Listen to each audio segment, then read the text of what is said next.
गजेंद्र बताया गया है वो केंद्रीय मंत्री गजेंद्र सिंह शेखावत है या फिर कोई और है। हालांकि बड़ी बात यह भी सामने आई है कि आज जब एसीबी ने कोर्ट में जाकर उन 3 लोगों के वॉइस सैंपल टेस्ट कराने की बात कही जो इस तथाकथित बातचीत का हिस्सा थे, उन्होंने फोन टैपिंग के वॉइस सैंपल देने के मुद्दे से ही मुंह फेर लिया, यानी कि वॉइस सैंपल देने से मना कर दिया, जिससे यह अंदाजा सहज लगाया जा सकता है कि दाल में कुछ काला है।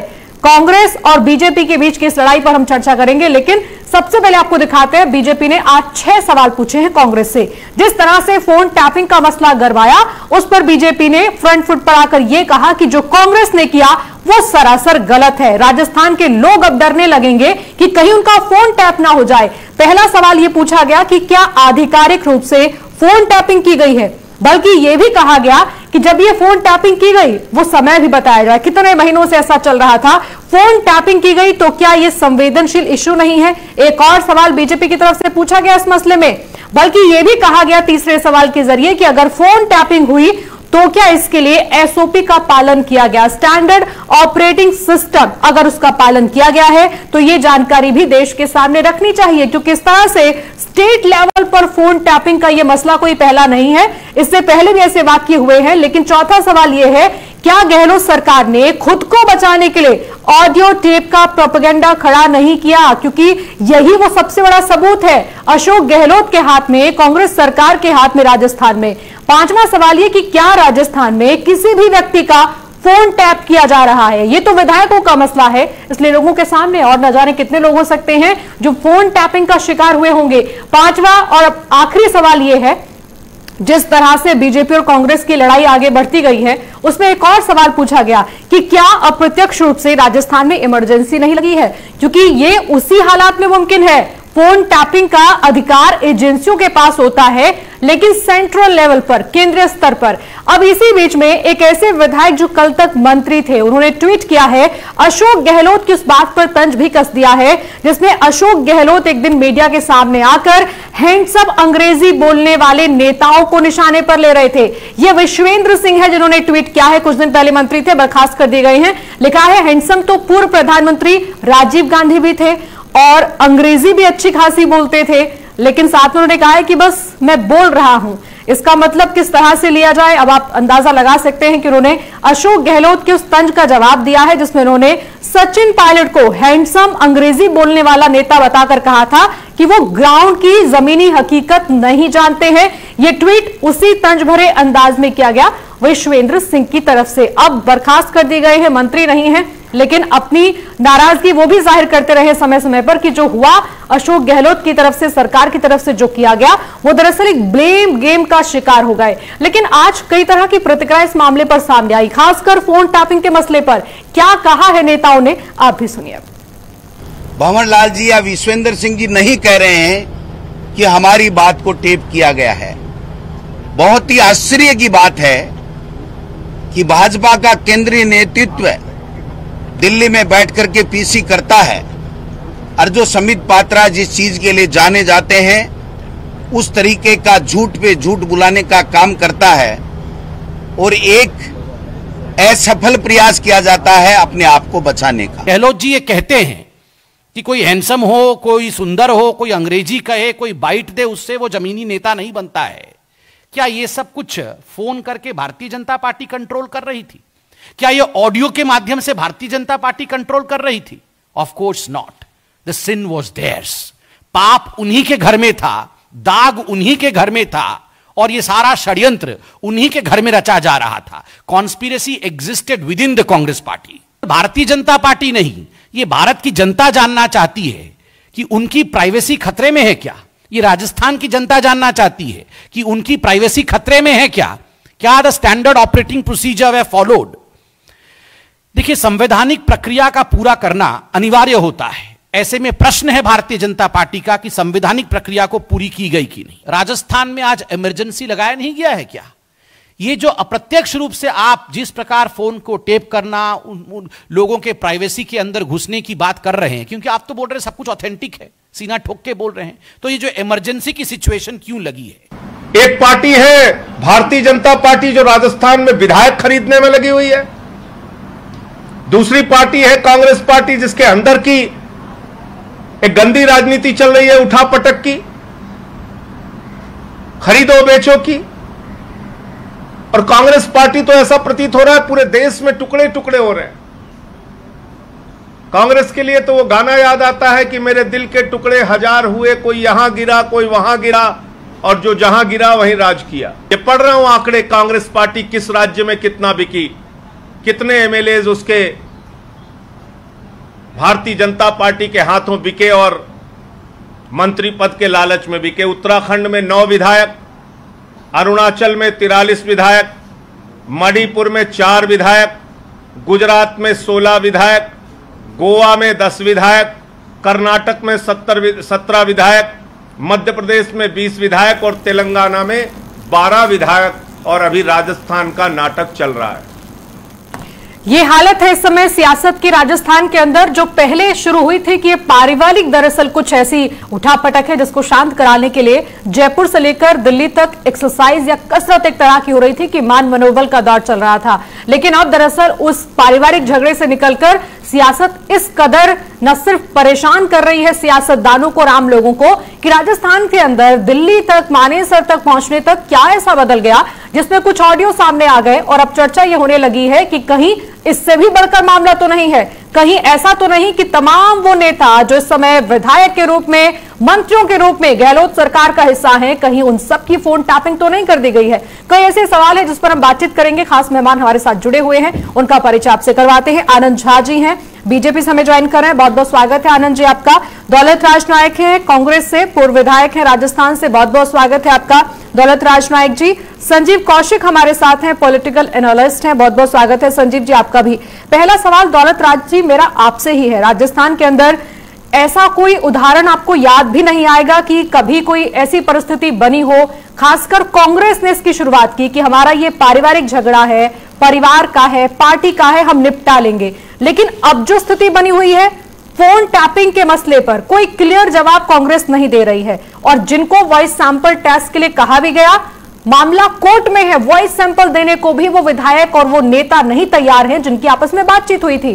क्या आपको लगता है कि जो आप कह रहे हैं वो एक पक्ष है, इसका पूरा पक्ष आना भी बाकी है दोनों खेमों की तरफ से? ऐसा है चौधरी जी, अगर सच्चे हैं तो इनको वॉइस सैंपल देनी चाहिए और सच्चाई को स्वीकार करना चाहिए। और रही बात भाजपा की, भाजपा एक तरफ तो ये कह रहे हैं कि ऑडियो नकली है। गजेंद्र सिंह जी के नाम से घबरा क्यों रहे हैं? उनको गजेंद्र सिंह जी का सैंपल देना चाहिए। दौलत जी, गजेंद्र शेखावत ने किसी जांच का सामना करने से मना नहीं किया है। जिन लोगों की बातचीत का हवाला दिया गया है उनके वॉइस सैंपल टेस्ट करने के लिए कहा गया है। गजेंद्र शेखावत ने नहीं कहा मुझसे मत पूछताछ करिए या मैं वॉइस सैंपल नहीं दूंगा। मना किसने किया है? उसमें भंवरलाल शर्मा का नाम आ रहा है, विश्वेंद्र सिंह चुपचाप बैठे हुए हैं, वो कुछ बोलना नहीं चाहते हैं, संजय जैन, इन सब का नाम आ रहा है। तो आपको लगता है कि आपके अपने विधायक ही और जिनको आप कह रहे हैं कि ये सबूत है हमारे हाथ में, इन लोगों का वॉइस है, अगर वो सैंपल जांचने के लिए मना कर रहे हैं, इसका मतलब क्या हुआ? संजय जैन भाजपा का मोहरा है और भाजपा के इशारे पे ही कांग्रेस को तोड़ने की कोशिश कर रहा था। क्यों नहीं वो सैंपल देना चाहता? वो भंवरलाल का नाम भी है उसमें। भंवरलाल जी तो जग जाहिर है, उन्होंने भैरव सिंह जी की सरकार गिराने के लिए कोशिश की थी, तो उनका तो हो सकता है कि इस तरह की आदत रही हो और इस तरह का वर्जन रहा हो पहले भी। दौलत जी, एक चीज और भी मैं जानना चाहूंगी आपसे, लेकिन अगले सवाल में। फिलहाल बाकी मेहमान भी हमारे साथ हैं। आनंद झा जी, बात उतनी सीधी नहीं है जितनी दिखाई जा रही है। खरीद फरोख्त के मसले को भूलकर सबकी ध्यान इस समय है ऑडियो टेप के मामले पर। आप कह रहे टैपिंग क्यों कराई है, ऐसा क्यों हुआ है, वैसा क्यों नहीं हुआ है, क्या एसओपी रही है, लेकिन क्या आपको ये नजर नहीं आता कि आपके ऊपर 25-30 करोड़ रुपए में एक एक विधायक खरीदने के आरोप लगे हैं? देखिए, निराधार बात है ये, और इस तरह का कार्य भारतीय जनता पार्टी के द्वारा कभी नहीं होता है। ये पद्धति कांग्रेसियों की रही है, और धारा 356 का कितनी बार दुरुपयोग हुआ कांग्रेस के कार्यकाल में, वो भी आप देखें, चाहे वो जवाहरलाल नेहरू जी रहे हों। जिन स्टेट्स में सुनिए, आप मुझे बोलने दीजिए, एक मिनट दीजिएगा। दौलत जी, मैं आपसे सवाल लूंगी। मैं आपको बताता हूँ, लॉस ऑफ मेजोरिटी के नाम पर में कई बार जवाहरलाल नेहरू जी ने सरकार गिरवाया, और सिमिलरली इंदिरा गांधी जी ने लॉ एंड ऑर्डर के नाम पर में 39 बार 356 धारा का उपयोग किया था। और राजस्थान में जो फोन टेपिंग का मसला है वो तो direct violation of fundamental rights है। To lead the life and privacy समाप्त करना ये अनकॉन्स्टिट्यूशनल है और ये लोग अनकॉन्स्टिट्यूशनल कार्य में सदा रत रहे हैं। दूसरी बात मैं एक चीज बताना चाहता हूं कि कांग्रेस सदा राज करती है और भारतीय जनता पार्टी सेवा करती है। अगर कहीं पर में भी, अभी आपने संदर्भ दिया कि कई जगह पर में विधायक आए भारतीय जनता पार्टी में, तो मैं एक चीज आपको कहना चाहता हूं कि जिसको विकास से, जिसको नेतृत्व से, माननीय नरेंद्र मोदी जी के नेतृत्व से, जिसको देश की सुरक्षा से, जिसको देश के सम्मान की चिंता है, जिसको देश में अगली पीढ़ी कैसे अच्छी तरह आगे बढ़े उसकी चिंता है, वो कोई भी व्यक्ति आते हैं उनका स्वागत है। आनंद झा जी, कभी भी कहीं पर भी, मैं आपको बताऊं, आनंद झा जी, जिन विधायकों से, जिन लोगों से फोन पर बातचीत हो रही है वो सैंपल देने से मना कर रहे हैं, उसमें आपका भी एक नाम है, एक नाम कांग्रेस का भी आ रहा है उसमें। नहीं, आप कह रहे हैं हम सेवा भाव से देश सेवा में लगे हुए हैं। ऐसी देश सेवा में लगे हैं जो आप मानेसर में कर रहे हैं। किसी दूसरी सरकार के जो कर रहे हैं, दूसरी सरकार के विधायक आपने अपनी पुलिस को आगे लगा दिया। हरियाणा की पुलिस विधायकों तक जाने नहीं दे रही है। बात कर रहा हूं कि कहीं पर में भी अगर गैर कानूनी कार्य हो रहा है, सचिन पायलट का नाम कब से जपने लगे बीजेपी? आनंद झा जी, कोई तो मान रहा है ना, भारतीय जनता पार्टी लगी हुई है या हमारी सरकार लगी हुई है, ऐसी और वहां पे सारे विधायक फरार कर दिए जाते हैं। सचिन पायलट जी के विधायक हैं जो कि भारतीय जनता पार्टी से कोई लेना देना नहीं है उनको। अभी ऐसा कौन सा प्रेम आपको हो गया सचिन पायलट से, उनके नेतृत्व से, उनकी छवि से, कि आपने उनके विधायकों को ही अपने सरकार के ऐसे होटल में ले जाकर ठहरा दिया जहां पर पुलिस भी नहीं पहुंच सकती है? नहीं, होटल में किसी को भी रहने की अपनी स्वतंत्रता है और सचिन पायलट जी की वो अपनी व्यवस्था होगी, लेकिन इसमें भारतीय जनता पार्टी के दल की कोई भूमिका है न सरकार की भूमिका है। ये बात आपने पुलिस को भी शायद कही होती। सुनिए आज तक जो ये लोग, आनंद झा जी आपके पास आऊंगी, उससे पहले संजीव कौशिक जी हमारे साथ हैं। संजीव कौशिक जी, ना बीजेपी ना कांग्रेस इस मसले में कोई पीछे नहीं है। इससे पहले बीजेपी पर एलिगेशंस लग रहे थे, कांग्रेस ये कह रही थी कि जो किया हराया समय है राजस्थान के अंदर वो सचिन पायलट मोहरा बन गए बीजेपी का। लेकिन अब तो लग रहा है कि बीजेपी ने भी कोई कोशिश नहीं छोड़ी है कि राजस्थान के अंदर सरकार अस्थिर हो।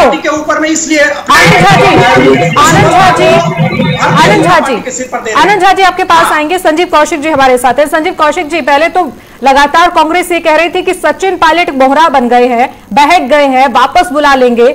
सचिन पायलट को भूलकर अब सारा का सारा दारोमदार बीजेपी पर है और बीजेपी क्या इस समय पूरी तरह बैकफुट पर है, जो ऑडियो सामने आए हैं उसके बाद?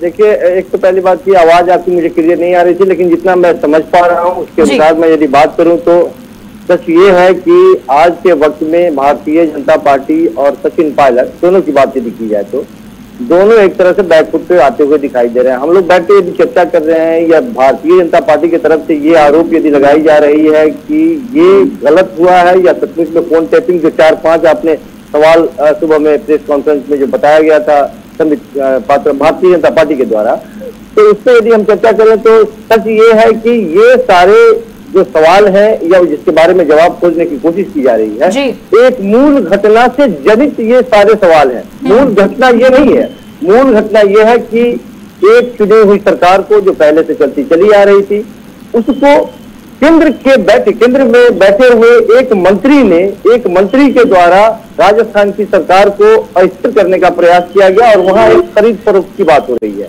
सबसे बड़ी घटना ये है और इस पर हम लोग चर्चा कर रहे हैं। लगातार अशोक गहलोत यही चर्चा करते चले आए और यही उनका आरोप रहा कि कुछ लोग हैं जिनको संपर्क साधने का प्रयास किया जा रहा है भारतीय जनता पार्टी की तरफ से और हमारे सरकार को स्थिर करने का प्रयास किया जा रहा है। आज यदि पायलट इस तरह से वो कोर्ट तक का रास्ता यदि उन्होंने सफर तय कर लिया है तो वो केवल और केवल एक तरह से अपने प्रतिष्ठा की लड़ाई के लिए वो आगे का कदम वो बढ़ाते हुए दिख रहे हैं। हकीकत यह है कि जो पायलट यदि स्पीकर के सवालों पर या स्पीकर के प्रश्न चिन्ह पे यदि वो कोर्ट तक जा रहे हैं, क्या वो ये बता नहीं पा रहे हैं, लोगों को ये जानकारी नहीं है कि उन्होंने ही कहा था कि ये एक अल्पमत की सरकार है जी। जिस सरकार में वो खुद मुख्यमंत्री हैं उसी सरकार पे उन्होंने प्रश्न चिन्ह खड़ा कर दिया।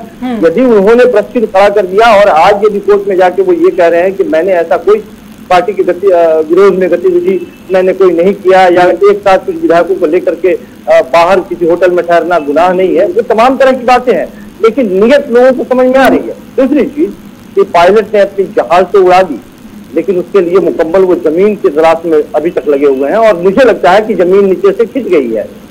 पायलट की ठीक है संजीव कौशिक, इस बात को हम आगे बढ़ाएंगे। एक छोटा सा ब्रेक लेना है, लेकिन ब्रेक के उस पार हम